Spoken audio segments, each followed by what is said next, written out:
is Krishna conscious, and why are we here, and why do we need to do all these things? So we know that we are all from a spiritual country, which is India, and I'm sure everybody sitting here, they all have some of the spiritual background. Like at least once in your lifetime, you would have gone to a temple and you would have prayed some god. So it's Krishna, Rama, or Baba, any of the gods. So all these days, I'm the same. Like I used to go to Bajrang Bali temple, I used to go to Baba temple, and whenever there are exams, I used to pray one Lord and all this stuff. So, and that's the way I mean, like I was born and I was brought up like all my parents, they used to do the same. And back then, we really don't know like, okay, my mom is doing, my dad is doing, on this special day, okay, you need to do some puja and eat some prasad, that's all. And I actually didn't know why we are doing this one. And then, when I was doing my bachelor's degree back home, like I used to listen to Bhagavad Gita. I got an MP3 of Bhagavad Gita, and I used to listen to that while I was sleeping or waking up. I was working or something. It's just one song to me. That's all. Nothing more than that. I used to listen to other songs, same as Bhagavad Gita. And one thing like that kept going on and on and on. And I came here for my masters, and that's it. But once we are here, not much of spirituality, work and exams and uni and all this stuff. And then once we got a bit settled, okay, I just thought, okay, let me go back to my spirituality. And I got one of my very good friend in Melbourne, and he used to tell me like, he used to go to some of these associations, and he used to tell me, you have to read some of the Prabhupada's books and all. And then I listened to one or two of Prabhupada's lectures in YouTube, and I just thought, one thing that struck, first thing in my mind is, how come I never get to listen to one of these Prabhupada's lecture in all these 30 years of my life? That was the first point that stuck in my mind. And then my friend was telling that, okay, you should start chanting now. And that's a big thing. So I don't know, I didn't even know what the Mahamantra is back then. And then I asked him like, what is chanting, and then he explained me like. And then okay, I went to temple one day for prasadam, and I bought chanting beads, and then put it in my temple room, that's all. And each time when I see, okay, I'll do one day. And then I was thinking like, okay, my friend used to tell me like, you search in Sydney, you will find somebody of these devotees who can guide you in spirituality. I was trying Googling and I was doing something, but nothing is happening. So I just kept it like that. And one day it so happened to me, like I got ready to my work, and I just looked at the watch and I got 10 or 15 minutes for my train. And then I thought, okay, let me do one round of chanting. And then I did chanting one round, and I went to work. On the very same day, you don't believe me, I got an SMS from Vijay Gopakesh Prabhu saying that there is one Bhakti leader in your area, and then he introduced me to Srivas Prabhu, and that's when my journey of Krishna consciousness started. So when once I came to Krishna consciousness Prabhu and Vijay Gopakesh Prabhu and Srivas Prabhu, they helped us in all possible ways, and for me to stand here in front of you guys now, it's a privilege, and I'm so happy to say that I'm a big part of a Vaishnava family. And one thing what I noticed was like Prabhu always used to say in Krishna conscious, you need to do the first step. So for Krishna is everywhere. So wherever you see Krishna is there. But the first thing, you need to do the first step. You need to take that first initiation, and you need to have a desire to reach Krishna or whatever. You have to do the first step. And I believe the first step I did was do one round of chanting. And that's it. Krishna pushed me 9 steps, and the same day I met Vijay Gopakesh Prabhu and Srivas Prabhu, and the next day I went to Rath Yatra in the city. This was 2.5 years back I'm talking. And from then onwards, like I kept coming to the Bhakti Vriksha.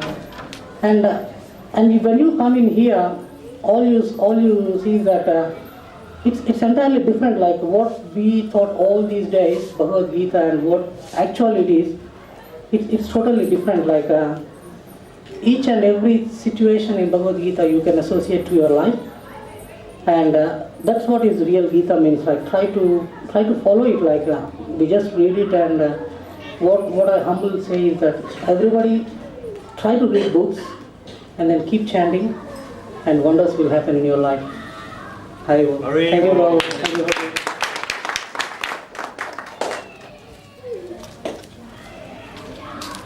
Hare Krishna, everyone. Hare Krishna. With the blessings of Sri Radha Gopinath and the glories to Srila Prabhupada. And I just want to share my journey and how I actually got associated with ISKCON and Krishna consciousness, and how I have reconnected. This is back in 2001. I left India, I did my engineering, and I left to New Zealand. I was in Auckland. So this is my first month or second month as an international student in the city of Auckland. On a Friday night, I saw 6 devotees, right? They all dressed in white. None of them are our culture. They're all Kiwis. They were doing Nagar Sankirtan. And then this is on a Friday night. I mean, I just want to share with you the power of it. Because I've been brought up and raised very spiritually. And at a very tender age, I actually started reading Bhagavad Gita. And my mom used to actually train me, associate me with Bhagavad Gita, and even majority of the chapters from young age. So for me, someone who is not even my culture, he came to me and said Hare Krishna and gave me a Bhagavad Gita. That to me is wow. So is it real? Because I didn't know, and up until that time, I didn't know the presence of ISKCON in the Western countries, because I never been to any other Western country before. So for me, getting that, Bhagavad Gita as a book, and obviously, that Prabhuji said, we have a temple here and you should come. So I used to go every weekend, basically just to associate with the temple. And then at the temple, I'm very passionate about kirtans, so I love kirtans. So I used to go definitely for kirtans. And the second thing is I used to go for prasadam. As a bachelor, so that's really good. But obviously, during the course of my journey and my association with ISKCON in Auckland, New Zealand, what I actually learned is it's not just for sake of doing it. Whatever you do, there is a reason behind it.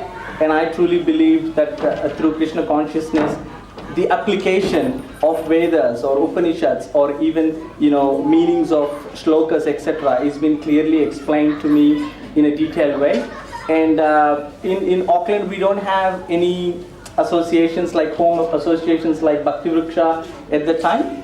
And then we migrated to Sydney in 2007. And then I was looking for satsang. I was looking for, because I didn't even know at the time that there is Bhakti Vriksha, Bhakti Shastri, etc. I was looking for satsang. The purpose of my satsang is to basically, association. I always, want that association, spiritual association. And this is, I remember, 2 years or 1.5 years ago, we used to go to temple and we didn't ask anybody. And I was looking just like, I guess, Kalmal Prabhu. But however, my wife and I, we were in the temple shop. So that's where we bumped into Srivas Prabhu, and then basically Srivas Prabhu told, we do have Bhakti Vrikshas, and then he actually extended the invitation to us to be part of Bhakti Vriksha. Now I want to share with you what we have learned, I guess, in terms of Bhakti Vriksha for the last few months, is basically, through chanting, it helped us, because as a family we've been through a lot. We had extremely difficult times, due to losses, etc. But however, through these tough times, Krishna is always with us. Through the chanting, Krishna actually gave us strength and support to go through these difficult times. But more importantly, we learned that what is beyond life, and then we learned what is the purpose of life and what you have to do now, so that you can actually go back to ultimate Vrindavan, Golok Vrindavan. So I think we are actually on a journey. We are really excited. We're really passionate. But more importantly, with the association and blessings of all the devotees, I'm sure that we go through and then achieve ultimate Krishna consciousness and spread the word as well. So that's me. Haribol.